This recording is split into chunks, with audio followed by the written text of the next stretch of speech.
Cat quick. Everybody get up and down. Cat quick. All day. That cat is napping around.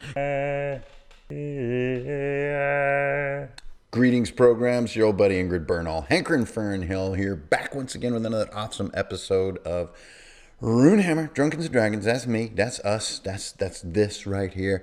We are going to be doing another room design again because it's Tears Day. It's time to get down, so let's not mess around. Know what I mean?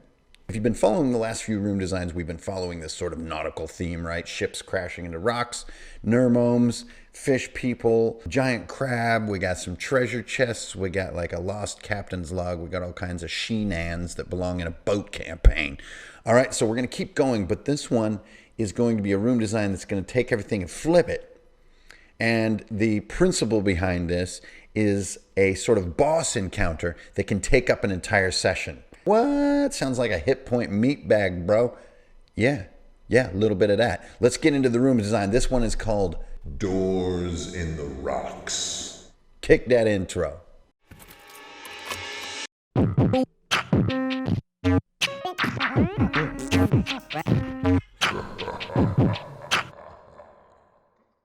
That intro hot. Let's get into the room design. So if we take a look at my notebook here, there we are. There's what the amount of space that I needed to get Doors in the Rocks designed. Partially so compact because of the challenge rating formula that I've been using from 5e hardcore mode, another brutal plug, but I'm just going to keep doing week after week because I'm really proud of this little rules mod that me and my table are playing. So that's been saving me a lot of write down space as well as prep think.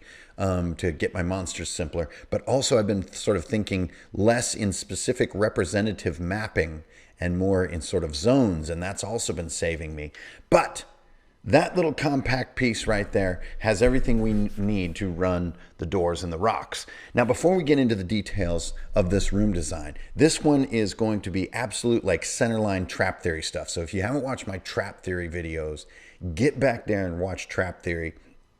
This is like right down the row for trap theory. And trap theory is lure them in, confine them in space, and then spring your deadliness. We're going to go through those steps in this boss fight, but then we're also going to go into a lot of the principles that makes a sort of quote-unquote boss fight fun. Now, boss fight is like a cheesy term. I would actually say try to avoid using it when you're in your session. You know, if you want to build some gravity around your big confrontation, your epic battle. Even epic battle is a very casual way of describing it, but far more in the moment as far as story and theme than boss fight. Boss fight is like Mega Man, you know what I mean? So if your campaign feels like Mega Man, then by all means use the term boss fight because it's going to reinforce your theme. Let's go through the 3 steps that any good trap has. And remember, I believe that almost all gameplay in D&D is a form of trap. First of all, luring them in. Now, if you've watched the previous videos, you know that our team of heroes is sort of marooned on this set of jagged rocks out in the middle of the ocean. So in a way, we already have them confined a little bit. They can't just choose to go to a town and start a salt mine. That isn't a current choice that they have. Now, when they get back to the mainland, maybe that's what they want to do. But for now, we have them pretty confined. But now we need to get them really confined. And I have sort of a main way that I want to do this, which is that they find themselves marooned and they're looking around for options. As the DM, all you need to do is give them one little clue and they're going to be like, well, let's go investigate.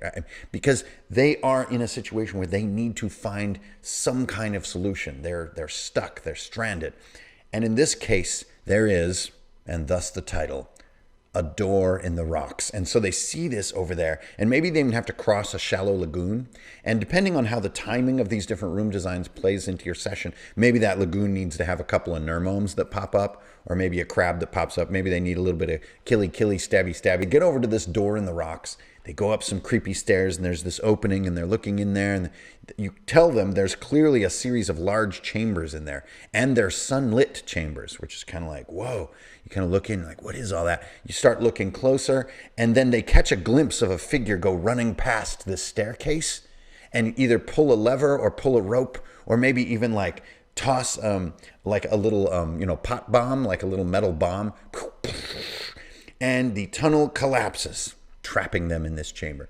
Now, This is a pretty cheesy, heavy-handed DM move to just collapse a tunnel because you want people to stay in a room, right? But if you only do it once in a blue moon, it's totally fine. So we're going to block this passage off with a collapse. Super simple. The collapse isn't dangerous. People aren't getting hit with rocks or anything. You're just saying it's forward only here for a moment. Okay, so they move forward, and then they discover this chamber. Now, this chamber is no ordinary cavern. It has a few key details, and I have them right here. So first of all, the center of this sort of three-piece chamber has three lobes to it, or three sort of large grottos or recesses with a center area. The center area is where all the rock pillars are that are holding up the sort of the ceiling. And then way up above, there's a hole in the ceiling where the sunlight is coming in. And as players beginning to explore, and there's this cool mist drifting through this chamber, they look down into each one of these three recesses. So if you see it from above, it's sort of shaped like the sort of radioactive material logo, right? It has that shape. And as they're looking down into these different recesses, each one concludes in this big triangular, weird-looking door that's covered with, of course, this is D&D, a bunch of weird writing and symbols, and there's some kind of swirling energy inside each one of these triangular doors. Okay, so make sure they have a really good sense of the space first. So they're standing in the middle going, ooh, maybe they roll some perception checks. Oh, there's some stairs leading up to each one of these triangular doors. So they are meant for people to go into. And then like, hey, wait, I recognize those runes.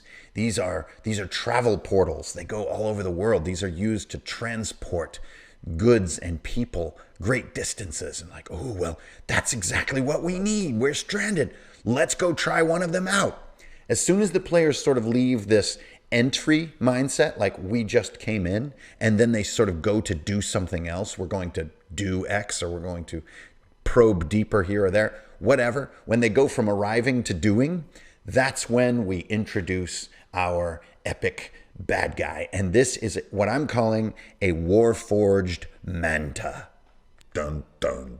The Warforged Manta is a Warforged that has been walking on the bottom of the ocean for decades and has also adapted some of his parts and pieces to be more high functioning in the deep ocean. And we have a deep ocean Warforged, and he's all got like seaweed and rust and these sort of oversized helmet, a lot like the character we're already familiar with from Aquaman, which I think his name is just frickin' Manta. So we're just going to be like that. We're just going to be biters straight up, and it's going to be awesome. We have a Warforged Manta. He descends into the chamber from above, and he lands, and he's like got seawater dripping off of him and his stuff, and then this cool like synthetic voice. Remember, Warforged aren't robots, though.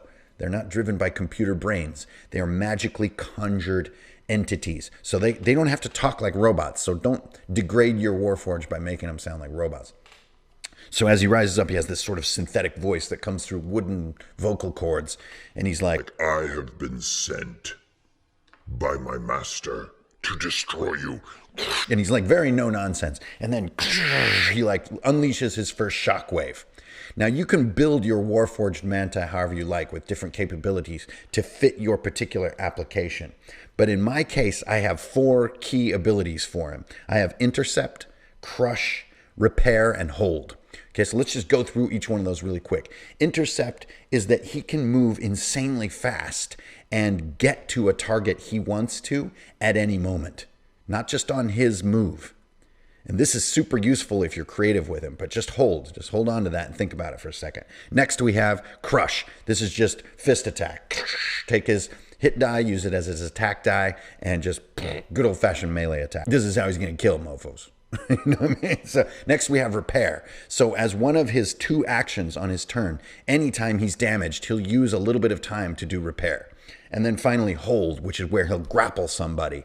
Now, grappling is normally not very dangerous, but in this case, you're going to see it can be a little bit of a problem to have a grappling Warforged Manta. That's it. So he's a little tougher because of his rusted metal skin, and he's a little more burly because he's like packed in with kelp and mud and sand, and it makes him heavier and stockier, right? This is about it for this guy. So the battle unfolds. We start going. He's fighting, and he's just being sort of a dumb, normal enemy. Like, I'm just going to stand here, and we're going to fight a little bit. As they're fighting, We got one more fact to reveal, is that he holds his arm up and like his hand spins around. And you know how Warforged have 3 fingers, kind of like TMNT does? Each one of these is shaped into a weird key. He has 3 keys on this sort of weird Warforged hand. This little factoid should come up in the opening salvo as the heroes begin to fight the Manta. Remember, they're going to fight this guy. There is nothing else to do. He's literally proclaimed he's been sent here to kill them, and there's no way out. Like, it's time to fight this guy. Plus, they're going to want to. Maybe they notice some sparkly bits in his armor that they want to take, but they don't even need that. They're just going to want to kill this guy.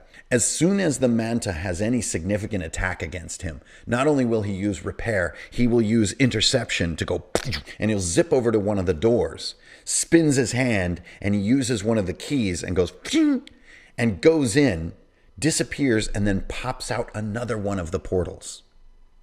This is key. Oh, you see what I did there?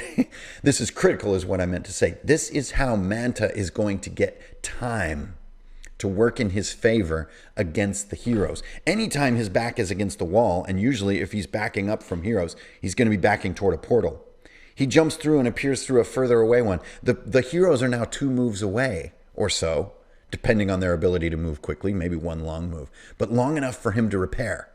So he keeps avoiding them. And conversely, if he can get someone separated from the group, he'll do grapple, then he'll do crush. So he'll hold you by the neck and then give you like a metal noogie from hell. So you can see how his movement from portal to portal, his use of grapple, but then also his ability to repair and pull back starts to make him very, very difficult. So what you need to do is pin him down. Another thing I know is going to happen because I know players, they're going to try to use the portals to chase him. They're going to try to use the portals. And without the key that's on the 3 keys, which are corresponding to the 3 portals, when you touch that swirling mass of energy inside the portal, you instantly need to make a save and get zapped for quite a bit of damage. You need to heavily punish and say, no, no, no, nobody can use these doors without the Warforged portal key. You've got a few different outcomes starting to swirl. One, the easy one, Manta kicks their butts. They wind up in the brig in some ghost ship out on some black ocean off in a storm in like the worst part of your world as an alternative to completely wiping them. They become prisoners of whoever Manta's boss is, which we're going to find out later. That's the easy one. Then we've got some different scenarios with how to defeat or escape Manta. Let's say this guy just proves too much for the heroes. They just cannot beat him. They're going to want to escape. And to escape, they need to use the portal. And to use the portal, they need the keys. And that means they either need to find a way to immobilize his arm and grab him and have him do the keys for them. Or they need to sever his hand or even like unscrew or remove the keys from his hand somehow pin him down in some way. So you get an interesting fight because maybe they can't beat him. Maybe they just can't catch up on his repair cycle fast enough. So they realize what they really want to do is just get one of these keys and escape. Now, once they have a key, I would give them an option. And this unfolds even more outcome possibilities. They put the key into the portal, right? And it turns green. But they can also see in there. And in there are 2 little passages. To the left, there's like a jungle. And to the right, you can see out the other portal over there on the other side of the cavern. So players can either use these portals as they're sort of, the runes intended, which is that they're for world travel, to zoom over to some jungle and you get to send your campaign on a whole new direction. Or they can use the portals as a tactical tool to jump around in the cave like Warforged Manta was doing and use it to overcome him and kick his butt. After they kick his butt and loot his body, they use the portal to go travel. Now, the final little piece that I wanted to throw into this room design is a little treat, and the treat takes the form of knowledge. Now, in my particular campaign, the knowledge is going to come in a treasure chest, so there's going to be a few nice items in there, and maybe the Warforged has another key or even a jewel maybe on his belt that is used to open this treasure chest. Has a couple of powerful items in it, but it also has a manifest. And the manifest is tracking all of these shipments. And the mergnomes, the nermomes, are being employed by none other than the Lord of Blades himself. This is one of the grand enemies of Eberron. And This grand villain is using the mergnomes to retrieve raw materials for him and use these doorways to transport those materials to different sites on Eberron where the Lord of Blades is rebuilding the creation forges, which create Warforged. He's making a new army. He was never gone. He's more badass than ever. And you don't get the full plan, but you get a big revelation. Remember, this is like my 5th sort of room design, so probably my 6th session for this particular little storyline. So it's time for the big reveal. Enough secrets. I don't need to hide why the Nermomes are the Nermomes anymore. I'm ready to just completely reveal this. So here it comes. The Lord of Blades is rebuilding the creation forges. What are we going to do? Now, the manifest doesn't exactly say like exactly where this happens and where that happens. So they're still going to have to go back into the world, become unmarooned, as they say, and get after the Lord of Blades. Now, I'd like to put one little relief valve on all this, which is that if you don't get players willing to use these portals or don't ever figure it out, but maybe they survive Manta, I would recommend throwing a hermit on the rocks.